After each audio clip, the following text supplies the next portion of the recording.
అంటూ బాబా ప్రేమతో మృదువుగా మహారాజును అతని వీపుపై నిమిరి చెక్కిళ్లను మెల్లగా నొక్కారు. ఆనాటి విషయాన్ని గుర్తు చేసుకుంటూ ఏరిచ్ ఇలా చెప్పాడు: తల్లి ప్రేమను, రక్షణను కోరి ఒక బిడ్డ తన తల్లిపై జారబడి ఎలా ఉంటుందో అలా గాడ్గే మహారాజ్ బాబాకు దగ్గరగా ఒదిగి కూర్చున్నాడు. చూస్తుంటే మహారాజ్ కష్టభూయిష్టమైన తన జీవిత భారాన్ని తన ప్రీతముడైన బాబా పాదాల చెంత పెట్టేసి ఇక ఎటువంటి బాధరాబందీ లేకుండా కూర్చున్నట్లు కనిపించాడు. బాబా వచ్చేసరికి కీర్తనలు మొదలుపెట్టి కొనసాగిస్తున్నారు.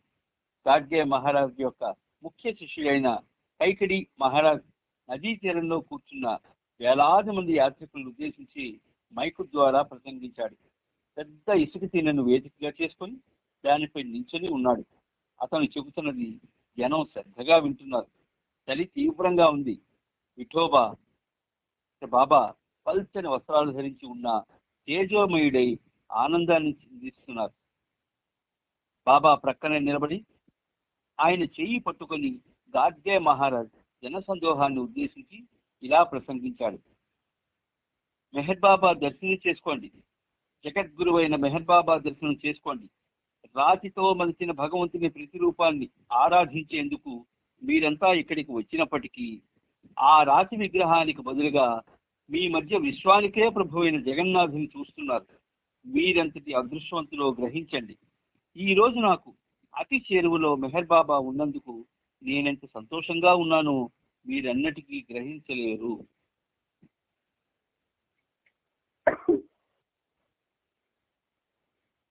మహారాజ్ ఎలా చెబితే అలానే విఠోబా నడుచుకుంటాడని బాబా అన్నారు. వెంటనే మహారాజ్ బాబాను నిలుచో అనగానే బాబా లేచి నిల్చున్నారు. కూర్చో అనగానే బాబా కూర్చున్నారు. భజన కీర్తనలు గానం చేస్తున్నారు. మహారాజ్ మరొకసారి జనాన్ని ఉద్దేశించి ఈ అరుదైన అవకాశాన్ని సద్వినియోగం చేసుకొని పూర్తి ప్రయోజనాన్ని పొందండి. బాబా దర్శన భాగ్యాన్ని మీ ఎదలో పూర్తిగా నింపుకోండి అంటూ యాత్రికులకు మరింత ప్రోత్సాహాన్ని అందించాడు. బాబా జీవితం గురించి ఠాకే ప్రసంగించి తరువాత బాబా సందేశాల్లో ఒకదానిని చదివి వినిపించాడు. భజనలు తిరిగి మొదలయ్యాయి. మహారాజు యొక్క మరొక శిష్యుడు నామానంద్ కొద్దిసేపు మాట్లాడాడు. బాబా ఇక మిగతా కార్యక్రమం ఏమిటి అని గాడ్గే మహారాజును అడిగారు. నీవేమి చెబితే అదే బాబా అని మహారాజు బదులిచ్చాడు. బాబా చిరునవ్వు చిందించి, సరే ఇప్పుడు నేను చెప్పినట్టు చెయ్యి. నన్ను కుష్ఠరోగుల నివాస ప్రాంతానికి తీసుకెళ్ళి నేను వారికి స్నానం చేయిస్తాను అని అన్నారు. మహారాజ్ ఆశ్చర్యపడుతూ, ఇంత రాత్రిపూట రేపు ఉదయం వారికి స్నానం చేయించు గాని అని చెప్పారు. అలాగే, నీ మాటను ఒప్పుకున్నాను, కానీ నేను చెప్పేది కూడా నువ్వు ఒప్పుకోవాలి. రేపు కుష్ఠరోగులకు స్నానం చేయించే కార్యక్రమం తర్వాత తిరిగి వెళ్లేందుకు అనుమతించాలి అని బాబా అన్నారు. మహారాజ్ ఒప్పుకున్నాడు. ఆ విధంగా తనకు తన విఠోబాకు మధ్య రాజీ కుదిరింది. అప్పుడు బాబాకు జై జయ ధ్వానాలు చెప్పిన తరువాత ఆ రోజు రాత్రి 12:45 చంద్రభాగా నదీ తీరాన్ని వదిలి బాబా మహారాజ్ ధర్మశాలకు బయలుదేరారు. అక్కడికి చేరుకోగానే మహారాజ్ చేతులు జోడించి బాబా వైపు తిరిగి, నేనిప్పుడు పని చేయనంతగా ముసలివాడినయ్యాను. నన్ను నీతో పాటు ఉంచుకోనమని నా ప్రార్థన. నేను నీకేమి భారం కాను. ఒక జొన్న రొట్టె, భక్రీ అంటారు, ఒక కప్ని నాకు చాలు అని అర్థించాడు. అతని అభ్యర్థనకు బాబా ముగ్ధులయ్యారు.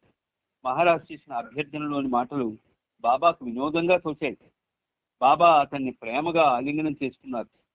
ఇతర ధర్మశాలను కూడా దర్శించమని, ముఖ్యంగా హరిజనుల కోసం ప్రత్యేకంగా ఏర్పాటు చేసిన ధర్మశాలను కూడా దర్శించమని గాడ్గే మహారాజ్ బాబాను అభ్యర్థించగా, మరునాడు ఉదయం కుష్ఠరోగుల కాలనీకి వెళ్ళినప్పుడు ఆ ధర్మశాలకు వస్తానని బాబా మాటిచ్చారు. 5104 పేజీలో అక్కడ ఒక ఫోటో ఉంది, చూడండి చక్కగా ఎంత బాగుందో. చంద్రభాగా నదీ తీరం, అక్కడ బాబా, గాడ్గే మహారాజ్ మరియు కొంతమంది శిష్యులతో అక్కడ ఉంది ఫోటో. దారిలో మహారాజ్ కారు నుండి దిగిన తరువాత వారు విడుదలకు వెళుతుండగా బాబా మండలితో మహారాజ్ మాటలు వెనుకున్న అర్థాన్ని నేను తప్ప ఇంకెవరూ గ్రహించలేరు. గాడ్గే మహారాజ్ నిజంగానే ఒక పరిపూర్ణ సంత్. సంత్ అనగానే అనే పదానికి అసలైన అర్థాన్ని తెచ్చాడు అని చెప్పారు. మండలి సభ్యులు తమకు విడిదిగా ఇచ్చిన పాఠశాలకు తిరిగి వచ్చేసరికి అప్పటికే మిగతా ప్రేమికులు అక్కడ చేరుకుని ఉన్నారు. టీ కావాలని బాబా అడిగి కొద్దిగా మాత్రమే త్రాగారు. గాడ్గే మహారాజును నేనెంతో గాఢంగా ప్రేమిస్తాను. అతడు నిజంగా గొప్ప సంత్. మా ఇద్దరి సమాగమం జరిగింది కనుక ఇక అతడు తొందరలోనే దేహాన్ని విడిచిపెట్టి శాశ్వత పరమానందాన్ని అనుభవించడానికి నా వద్దకు చేరుకుంటాడు అని చెప్పారు. మీరంతా ఒక విషయం గుర్తుంచుకోవాలి. నేను నా అంతిమ ప్రకటనలో ప్రకటించిందంతా తప్పక జరిగి తీరుతుంది అనే విషయాన్ని గుర్తుపెట్టుకోండి అని కూడా బాబా అప్పుడు చెప్పారు.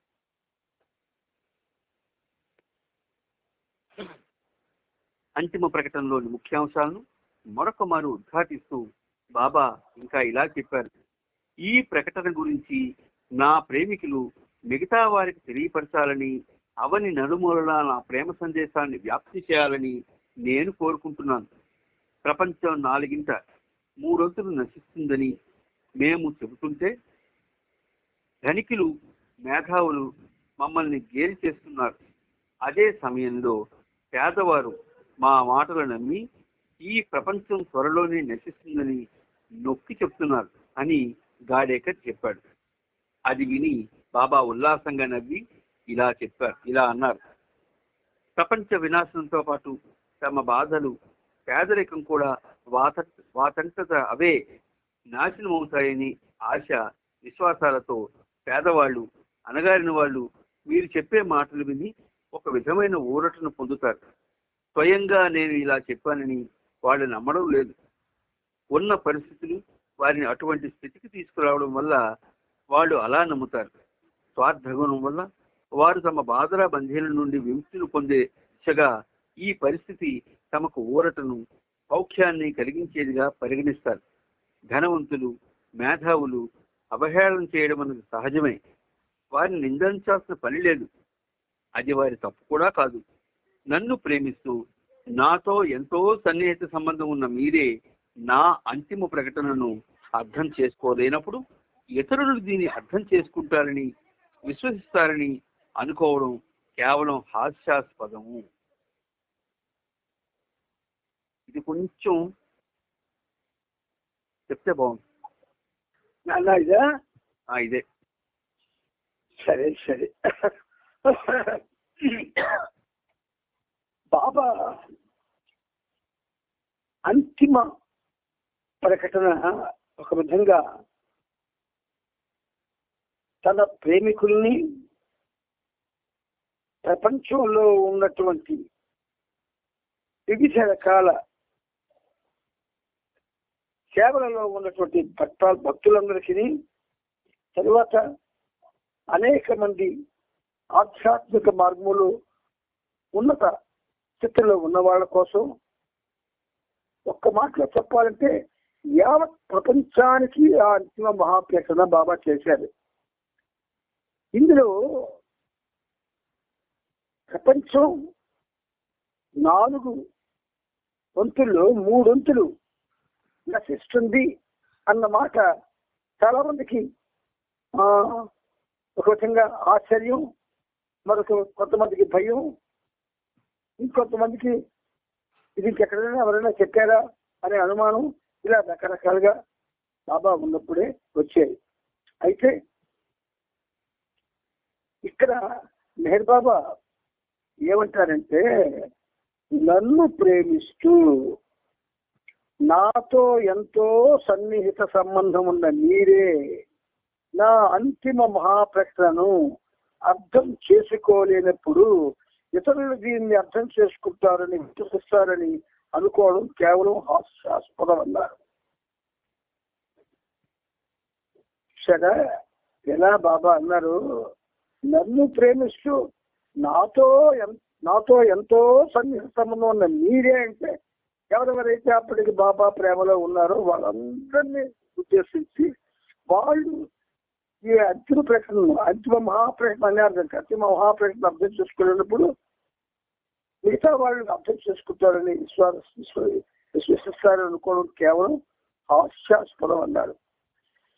ఇక్కడ ఒక విధంగా ఆనాడు పండరిపూర్ అంటే ఒక విధంగా పుణ్యక్షేత్రాలలో మహా ఉన్నతమైనది. ఎందుకంటే ఆ పండరిపూర్లో ఉన్నటువంటి ఆ కృష్ణ భగవానుడు చాలా మందికి జన సమూహాలు చూస్తూ ఉండగా తనలో విలీనం చేసుకున్నాడు. ఇది జరిగింది. అప్పుడు అక్కడ ఉన్నటువంటి ఆ జన సమూహానికి అందరికీ కూడా ఒక ప్రకటన కూడా చేయబడింది. అదేంటిది? పండరిరాజుడు మళ్ళీ వస్తాడు, ఆ ప్రభు మళ్ళీ వచ్చి తన కార్యక్రమం చేస్తాడు అన్నటువంటి ప్రకటన కూడా అక్కడ వెలువడింది. అందుకని నేను బాబాను సాక్షాత్తు శ్రీ మహావిష్ణువుగా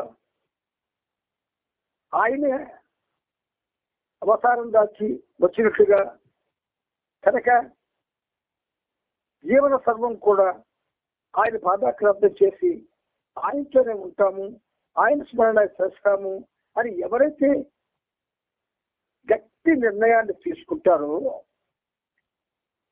వాళ్ళు తప్ప ప్రపంచ వినాశనంలో మిగిలిన వాళ్ళంతా కూడా ఉండకపోవచ్చు. ఎందుకంటే ఆయన అనుగ్రహం లేకపోతే ఎవ్వరు కూడా మేఘబాబాని భగవంతుడిగా సుస్థాపితంగా వాళ్ళ హృదయాల్లో స్థాపించుకోవడానికి అది జరిగిన పని. అందుకని మనకి మేఘబాబా ప్రేమికులకైతే హెచ్చరిక, సామాన్య భక్తులందరికీ కూడా ఒక కరువిచ్చు ఈ ప్రకటన. అందుకని మనం ఇక్కడ మరొకటి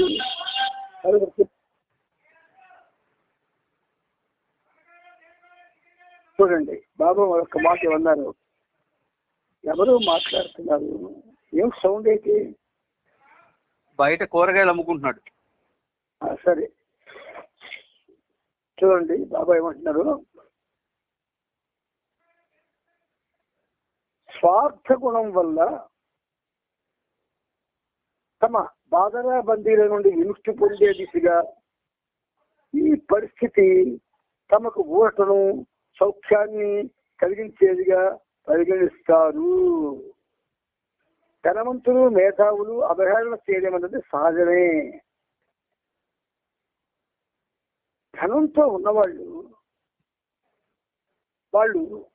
కొంచెం ఆ మాట ఈ నోటి నుంచి పరిమితి అనకూడదు, కానీ ధన మదం వల్ల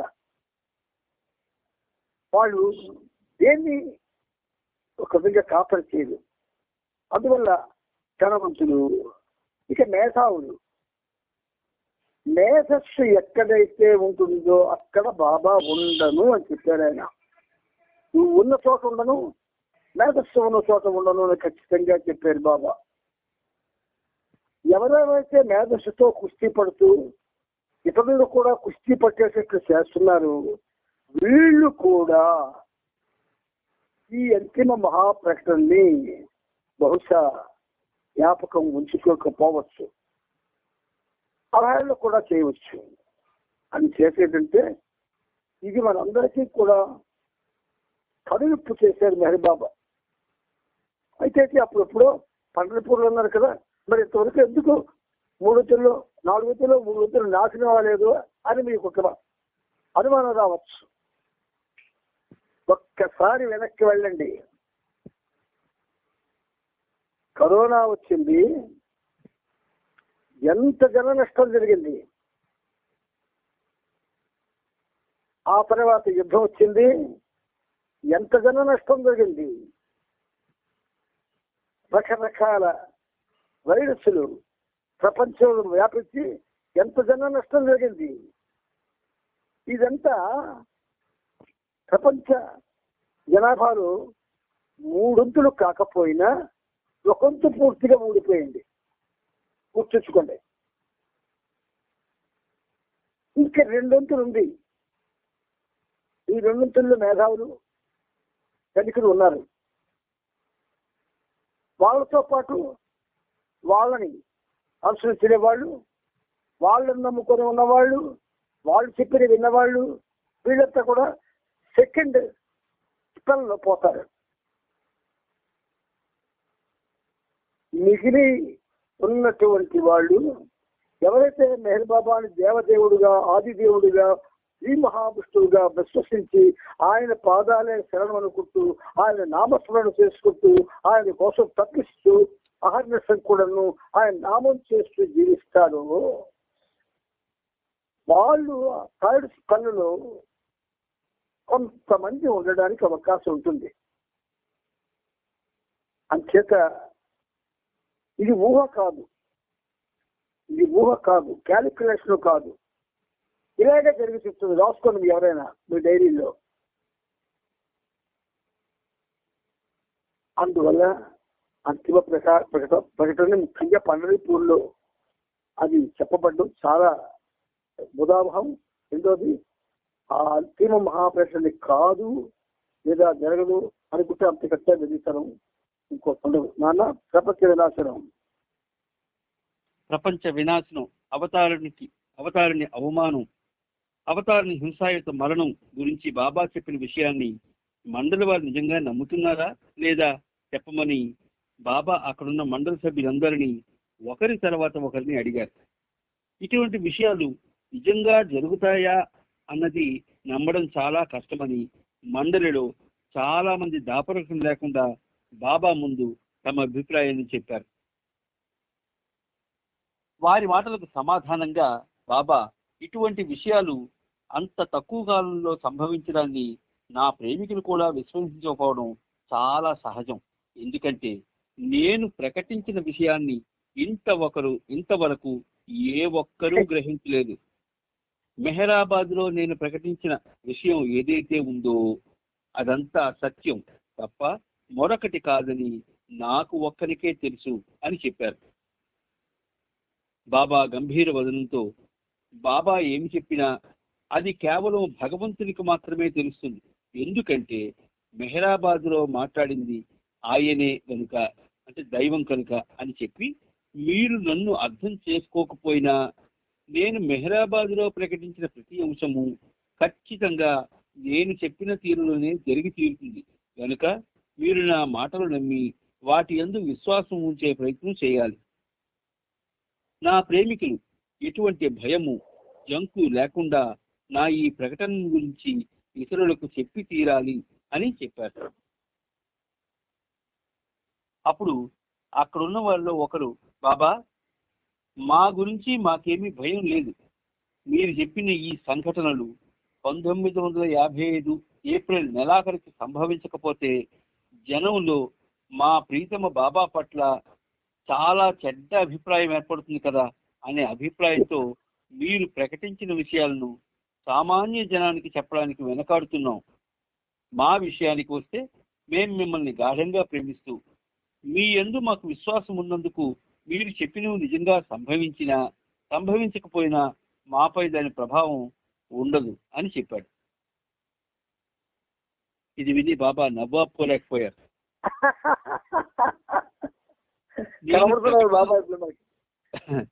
నేను ప్రకటనలో ఉద్ఘాటించిన విషయాన్ని ఇతరులకు చెప్పగలిగే ధైర్యం ఉన్నవాడు ఎటువంటి నిస్పృహ లేకుండా పూర్తి విశ్వాసంతో చెప్పాలి. కానీ ఎవరైనా నిరాశాభావంతో చెప్పే బదులు మౌనంగా ఉండడమే మంచిది అని బాబా అన్నారు. బాబా, మేము బంధనాల నుండి ఎలా బయటపడగలం అని మెహర్జీ అడిగాడు.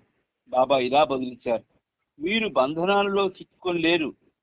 మీరు శాశ్వతంగా స్వేచ్ఛాయుతులై ఉన్నారు. కానీ మీరు ఆలోచన చేయగానే బంధీలు అవుతున్నారు. ఉదాహరణకు నీవు ఇక్కడ కూర్చున్నావు. దీనికి ఒక్క క్షణం ముందు బొంబాయిలో ఉన్న నీ భార్య పిల్లల గురించి నీకు ఎటువంటి ఆలోచన లేదు. వారి కారణంగా ఏర్పడే ఎటువంటి బంధనాలు నీకు లేవు. వారి కోసం నీకు నీవే బంధనాలను నీపై వేసుకునేది కూడా లేదు. నీ భార్య పిల్లల గురించి నీవు తలుచుకున్న మరుక్షణం సుఖ దుఃఖాలకు సంబంధించిన బంధనాలన్నీ నీవు చుట్టుకుంటాయి. నీవు శాశ్వతంగా స్వేచ్ఛాయుతుడు అని, నీకెటువంటి బంధనాలు లేవని గ్రహించడానికి ఉన్న ఒకే ఒక మార్గం నీవు నన్ను హృదయపూర్వకంగా ప్రేమించడం, నిరంతరం నా గురించే ఆలోచించడము. ఇది ఇంపార్టెంట్. ఎంత బాగా చెప్పారు చూడండి. మేము మా బంధనాల నుండి ఎలా బయటపడగలం అని బెహర్జీ అడిగాడు. బాబా ఎలాంటి సమాధానం చెప్పాడో చూడండి. మీరు బంధనాలలో చిక్కుకొని లేరు. మీరు శాశ్వతంగా స్వేచ్ఛాయుతులై ఉన్నారు. కానీ మీరు ఆలోచన చేయగానే బందీలవుతున్నారు. మన ఆలోచనలు కోకొల్లలు. బాబా కార్యక్రమం ఉంటున్నప్పుడు కూడా 100కి 90 మందికి ఆలోచనలు వస్తుంటాయి. ఎందుకు? ఆ ఆలోచన సరళి తీవ్రత అలా ఉంటుంది. అందుచేత బాబా ఏమన్నారు, నీవు ఇక్కడ కూర్చొని ఉన్నావు. ఒక్క క్షణం ముందు ఈ పరిస్థితికి బొంబాయిలో ఉన్న నీ భార్యా పిల్లల గురించి నీకు ఎటువంటి ఆలోచన లేదు. వారి కారణంగా ఏర్పడేటువంటి బంధనాలు నీకు లేవు. వారి కోసం నీకు నీవే బంధనాలు నీపై వేసుకునేది కూడా లేదు. నీ భార్యా పిల్లల్ని గురించి నీవు తెలుసుకున్న మరుక్షణం సుఖ దుఃఖాలకు సంబంధించిన బంధనాలన్నీ నేను చుట్టుకుంటాయి. సహవాసుల్లో మనకి అనుభవం. సహవాసిక బయలుదేరి దగ్గర నుంచి అంటే మరి అందరూ ఈ స్థాయిలో ఉంటారో లేదో నాకు తెలియదు, కానీ నేను బాబా సహవాసికి వెళ్తే ఆయన మనకంటా ముందు చోట కూర్చుంటారు కదా. మరి భగవంతుడు మనకంటా 5 నిమిషాల ముందు వచ్చాడు కూర్చున్నప్పుడు అక్కడికి వెళ్ళాలనేటువంటి ఉత్సాహంతో బయలుదేరే వాళ్ళందరూ ఎందుకు లేట్ అవుతున్నారు ఒకసారి ఆలోచించండి. 5 నిమిషాలు కూడా లేటుగా వస్తారు సహవాస్కి, అరగంట లేటుగా కూడా వస్తాడు, భోజనాల టైం కూడా వస్తాడు. సహవాసులోనే కూర్చుంటారు, అన్ని మాట్లాడుకుంటూ ఉంటారు, నవ్వుకుంటూ ఉంటారు, సైకిల్ చేసుకుంటూ ఉంటారు. మరి మనం మన ప్రపంచంలో మన బంధనాలతో ఉన్నట్టే కదా. అలాగే నడుచుకుంటూ ఉన్నప్పుడు అదే బాబా చెప్తున్నారు. ఎక్కడ మనం ఏ టైంలో కూడా మనం ఎక్కడికి వెళ్ళినా సరే మన ఇల్లు, మన సంసారం, మనకు సంబంధించిన అన్నీ కూడా మన బుర్రలో ఉంటాయి. అందుకని బంధనాలు నిన్ను పట్టుకొని లేవు, నువ్వు బంధనాలని పట్టుకొని ఉన్నావు. గుర్తుంచుకోండి.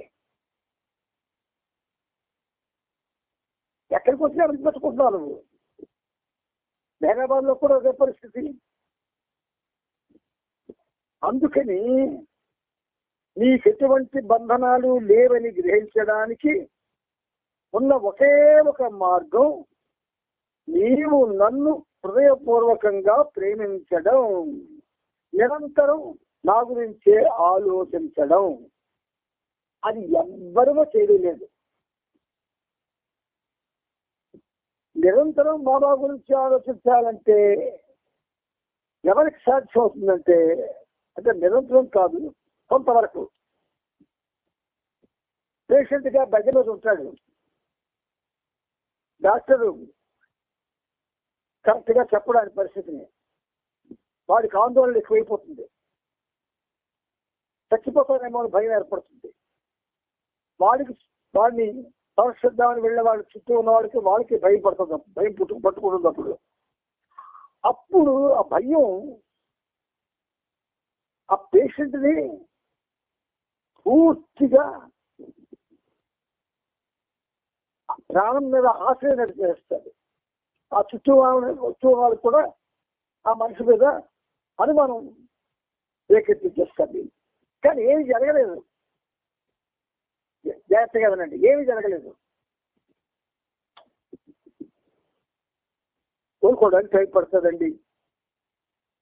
మా ప్రయత్నం మేము చేస్తున్నాం అంటే అంత వాస్తవానికి ఎక్కడికి వెళ్ళిపోతున్నాం మనం. అందుకని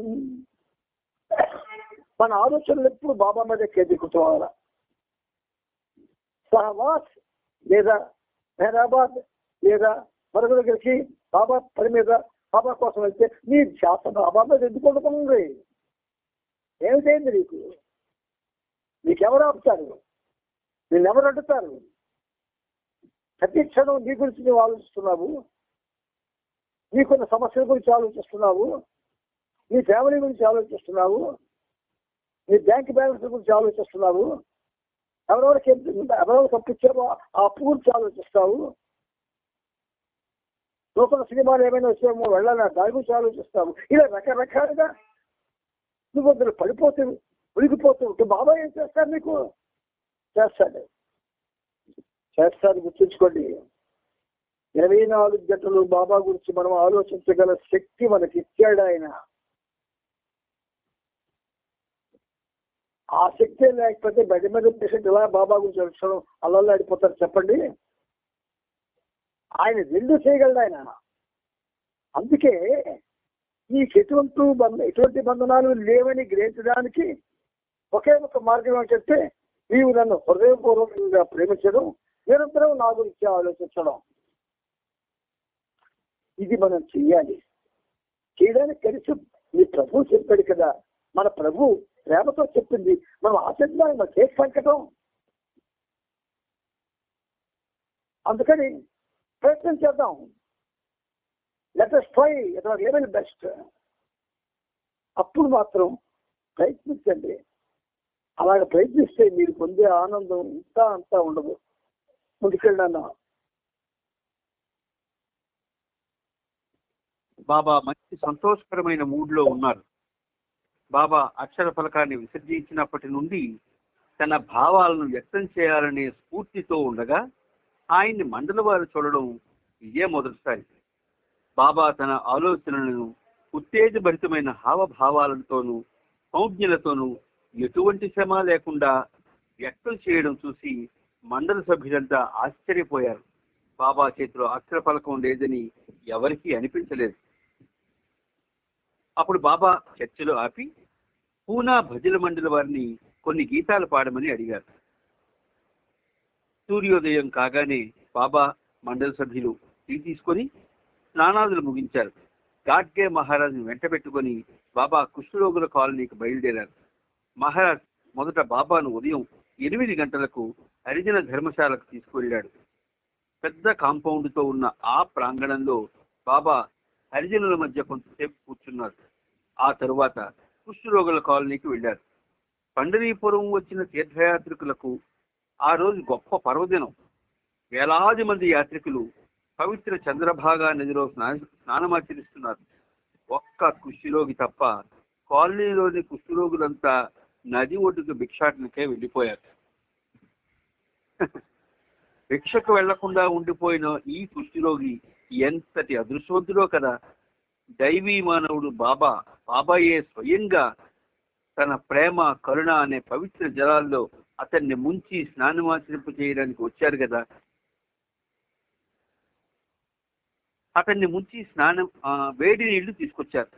ఆ కుష్ఠరోగికి స్నానం చేయించడంలో బాబాకు గాడ్గే మహారాజ్ సాయం చేశాడు. అతన్ని బాగా సబ్బుతో రుద్ది బాబా స్నానం చేయించారు. పెండు బాబాకు నీళ్లు అందించాడు. బాబాయే స్వయంగా తువ్వాలతో అతని ఒళ్ళంతా తుడిచి కొత్త బట్టలు తొడిగారు. ఆ తరువాత బాబా అతనికి ప్రణామం చేసి ప్రసాదం అందించారు. కార్యక్రమం ముగించిన తరువాత గాడ్గే మహారాజ్తో నేను నా వాగ్దానాన్ని నిలబెట్టుకున్నాను, ఇక్కడ నీవు నీ మాట నిలబెట్టుకో అన్నారు బాబా. అప్పుడు గాడ్గే మహారాజ్ నామానంద్ ధర్మశాలకు రమ్మని బాబాను వేడుకోగా బాబా సరే అన్నారు. అక్కడ భజన కీర్తనలు పాడుతున్నారు. గాడ్గే మహారాజ్ బాబాను కుర్చీలో కూర్చోబెట్టి తాను నేలపై ఆసీనుడయ్యాడు. కైకడి మహారాజ్ గాడ్గే మహారాజ్ ముఖ్య శిష్యుడు, అతని అనుయాయులు కూడా అక్కడ కూర్చున్నారు. అప్పుడు గాడ్గే మహారాజ్ ఫోటోలు తీయమని భయ్యా పాండేకు చెప్పాడు. తరువాత బయలుదేరడానికి అనుమతి ఇమ్మని గాడ్గే మహారాజుని బాబా కోరారు. నవంబర్ 7వ తేదీ ఆదివారం ఉదయం 9 గంటలకు బాబా మహారాజును తన కారులో ధర్మశాలకు తీసుకువచ్చారు. బాబా పండరీపూర్కు వచ్చినందుకు గాడ్గే మహారాజ్ మరొకసారి బాబాకు కృతజ్ఞతలు చెప్పాడు. నీ సేవ చేసుకునేందుకు దయచేసి నాకు ఒక అవకాశాన్ని ప్రసాదించు బాబా. నాకు 2 జొన్న రెట్లు అంటే బక్రీలు, ఒక చొక్కా ఇస్తే చాలు, నీ ప్రాంగణాన్ని చీపురుతో ఊడుస్తాను అని గాడ్గే మహారాజ్ బాబాను వేడుకున్నాడు. బాబా తిరునగవుతో తలాడించి అతన్ని ఆలింగనం చేసుకున్నారు. 5109వ పేజీలో అక్కడ ఒక ఫోటో ఉంది. బాబా పాదాల వద్ద కూర్చున్నవారు శ్రీమతి కైకడి మహారాజ్ మరియు గాడ్గే మహారాజ్. బాబా వెనుక నిలబడిన వారు నామానంద్ మరియు గుస్తాద్జీ. పండరీపూర్లో నవంబర్ 7వ తేదీ 1954లో తీసుకున్నటువంటి ఫోటో. నాసిక్ను కూడా ఒకసారి సందర్శించమని గాడ్గే మహారాజ్ బాబాను వేడుకున్నాడు. కానీ బాబా పండరీపూర్ వచ్చి నేను నా వాగ్దానాన్ని నిలబెట్టుకున్నాను, ఇప్పటి నుండి నేను సతారాలో ఉంటాను, ఎంత మాత్రము ప్రజల మధ్య కనిపించను. మెహరాబాద్లో జరిగిన సమావేశంలో నేను ప్రకటించిందంతా వచ్చే 6 నెలల్లో జరుగుతుంది అని చెప్పారు. ఇది విని గాడ్గే మహారాజ్ బాగా చెలించిపోయి, నీ నుండి అటువంటి మాటలు నేను వినలేను బాబా. కారణం ఏమిటి అంటే ప్రస్తుతం యావత్ ప్రపంచానికి నీ అవసరం ఎంతో ఉంది. మాటల్లో చెప్పలేని ఉత్పాతాలను, అన్టోల్డ్ కెలామిలిటీస్ ఎదుర్కొంటున్న ప్రపంచ మానవులకు నీ దర్శనం ఒక్కటే పెద్ద ఊరట. ప్రతి చోట ప్రతి ఒక్కరికి నీవు తప్పక దర్శనం ప్రసాదించాలి అని వేడుకున్నాడు.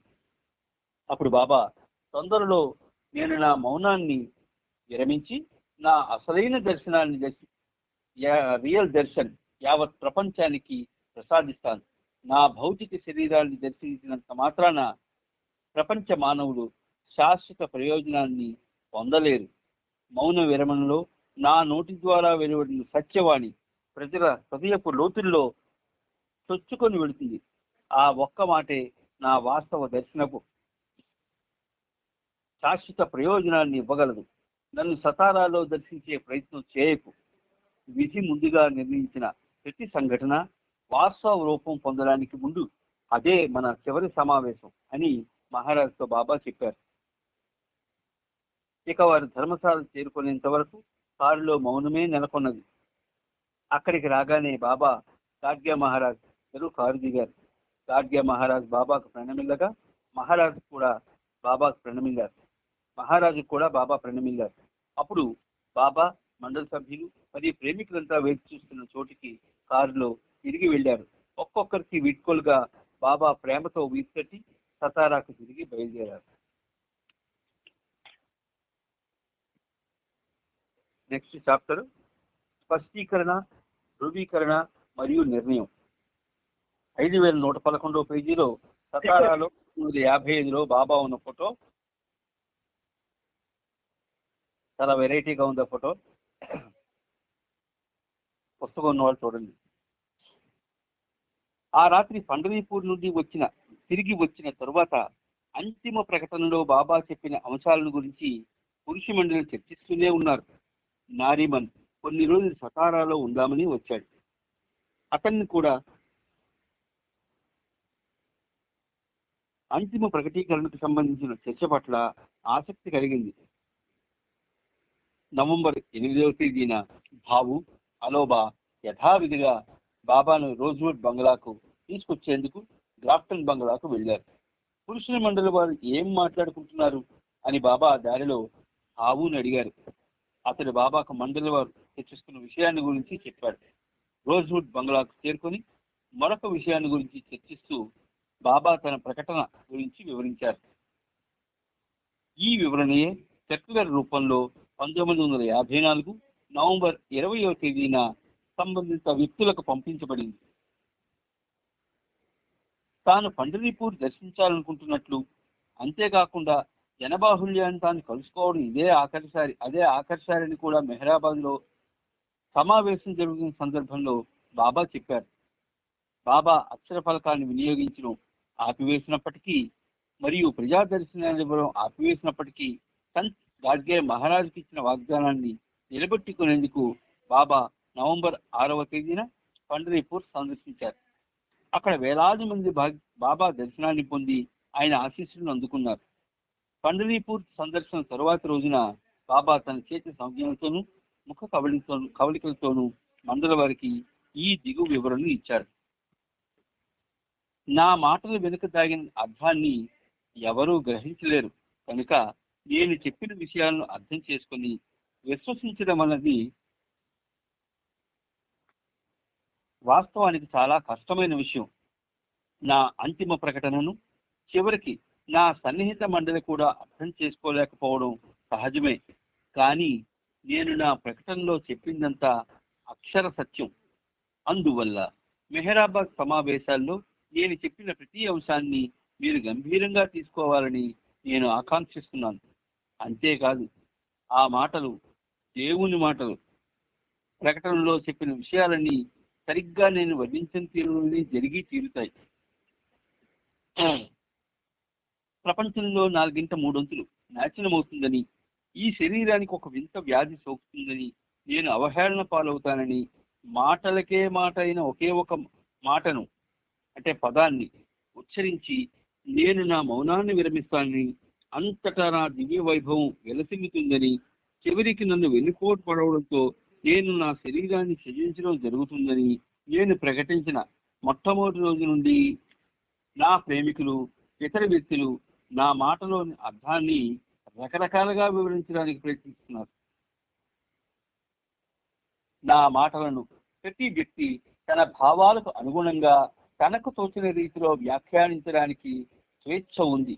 కానీ ఒక్క విషయం మీకు చెబుతున్నాను, నేనెప్పుడైనా ఏదైనా విషయం చెప్పినప్పుడు సహజంగా నేను నా భాషను ఉపయోగిస్తాను. నేను చెప్పే విషయం ఏదైనా అది సత్యం. కానీ నా భాష ఎలాంటిది అంటే, నేను చెప్పే విషయం వెనుకున్న అర్థాన్ని ఎవ్వరూ కూడా గ్రహించి అవగాహన చేసుకోలేరు. అందువల్ల నేను ఏదైనా చెప్పాలనుకున్నప్పుడు నేను నా భాషతో పాటు మీ భాషను కూడా కలిపి ఉపయోగించవలసి ఉంటుంది. నేను ఒకవేళ నా భాషను మాత్రమే ఉపయోగించినట్లయితే నేను చెప్పే ఏ ఒక్క విషయము మీరు అర్థం చేసుకోలేరని నాకు తెలుసు.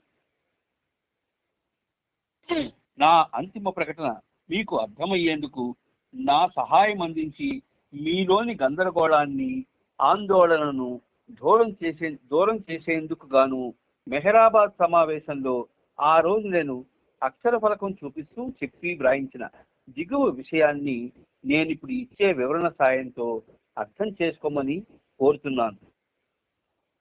అంశం వివరణ. ఒక వింత వ్యాధి నా శరీరాన్ని సోకడం. దీన్ని నేను మీ భాషలో చెప్పాను. నేను పొందే అవమానం, దీనిని మీ భాషలోనే చెప్పాను. మౌన విరమణ, పదములకు పదమైన దివ్య పదం యొక్క ఉచ్చారణ, ఇది నేను నా భాషలోను మీ భాషలోనూ చెప్పాను.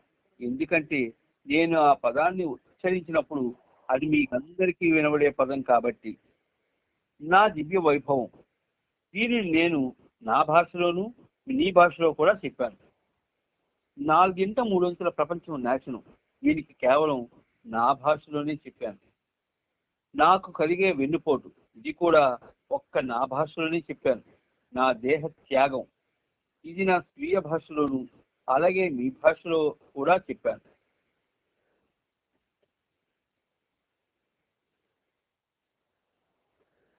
నా వివరణ ఫలితంగా మీ భాషలో నేను ఏదైతే చెప్పానో దానిని మీరు అర్థం చేసుకొని తద్వారా విషయాన్ని తెలుసుకోగలుగుతారు. కానీ నా స్వీయ భాషలో, మై ఓన్ లాంగ్వేజ్, ఏదైతే చెప్పానో దాని అర్థాన్ని మీరంతా ఎంత వ్యాఖ్యానించాలని చూసినా, మరియు నా మాటల వెనుక ఉన్న అర్థాన్ని గ్రహించాలని ఎంత ప్రయత్నించినా మీకది అసాధ్యం. ప్రకటనలోని సంఘటనలు తగిన సమయంలో సంభవించినప్పుడు మాత్రమే నా స్వీయ భాషలో చెప్పిన అంశాల యొక్క అర్థం బయటపడుతుంది. కాబట్టి మీరంతా అనవసరంగా ఆందోళన చెంది గందరగోళానికి గురి కావద్దని కోరుతున్నాను. నేను చెప్పేదంతా సత్యం అని విశ్వసించండి. సరిగ్గా నేను అంతిమ ప్రకటనలో చెప్పినవన్నీ 1955 ఏప్రిల్ నెలాఖరుకు జరిగి తీరుతాయన్న విషయాన్ని మాత్రం నమ్మండి. 6 నెలల్లో జరగాల్సిన వాటి యొక్క ఆరంభం జరిగేటట్లుగా నేను 1954 డిసెంబర్ 1వ తేదీ నుండి పనిచేస్తాను.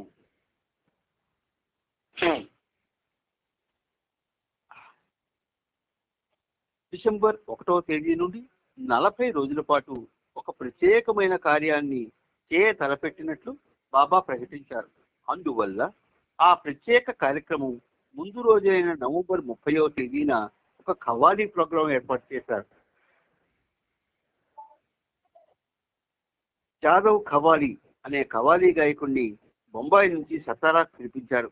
బొంబాయి, అహ్మద్ నగర్ నుండి కొంతమంది ప్రేమికులు నారిమన్ మెహర్జీ, ఆది సీనియర్, వామన్, బాలనాటను కూడా ఆహ్వానించారు.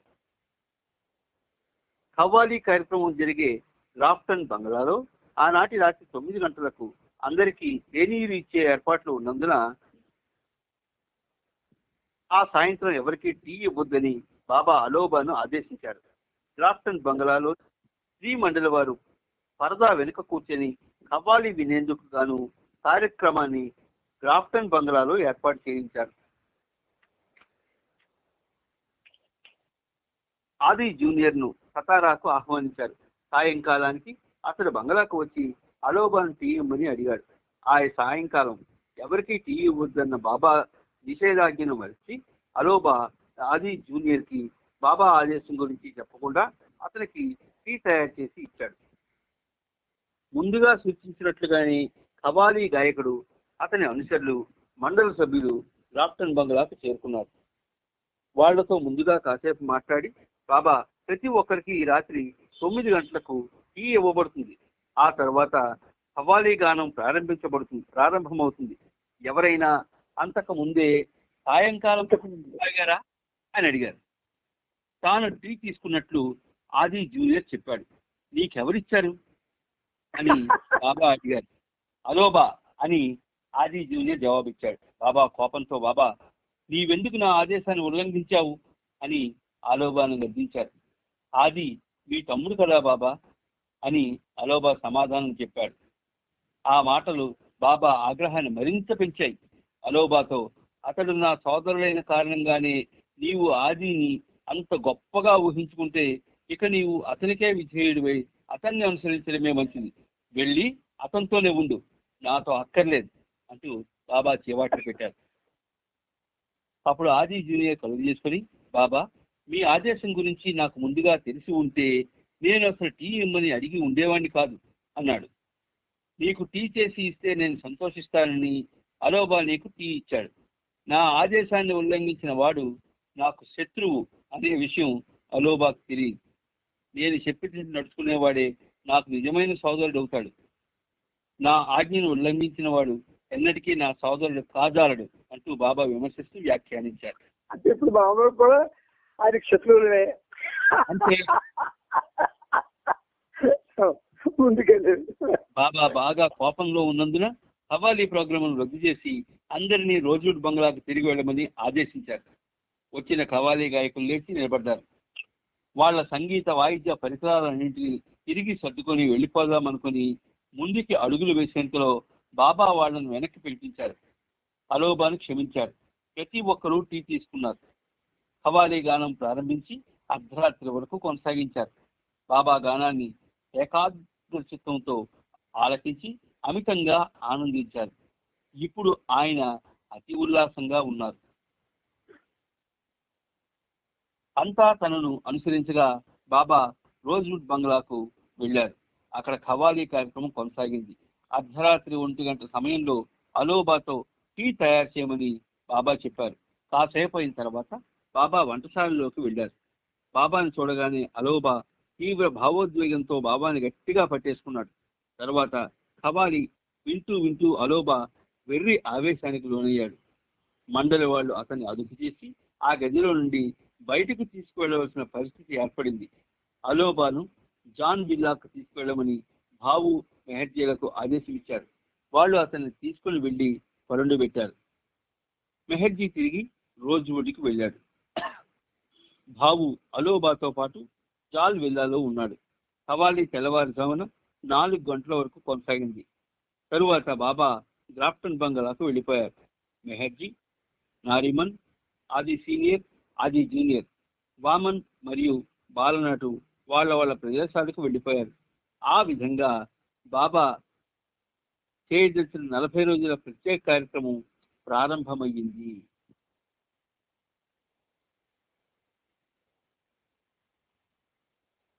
డిసెంబర్ 1వ తేదీ నుండి డిసెంబర్ 10వ తేదీ వరకు బాబా రోజుకు ఒక్క పూటే ఆహారం తీసుకున్నారు.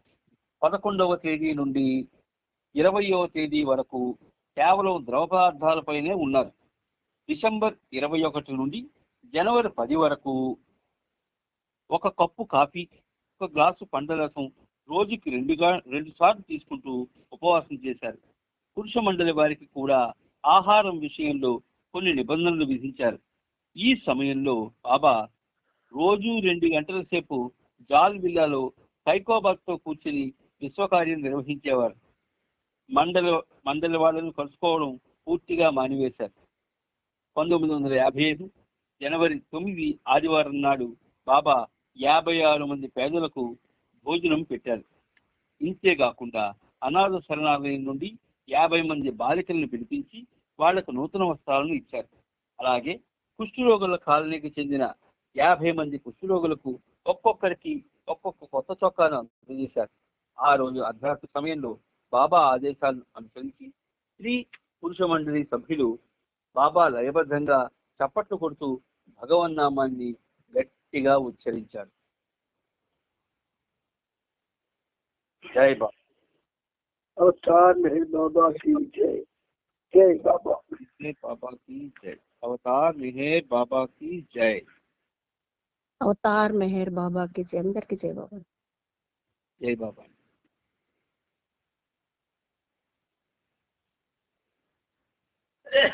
బాబా బాబా ప్రభు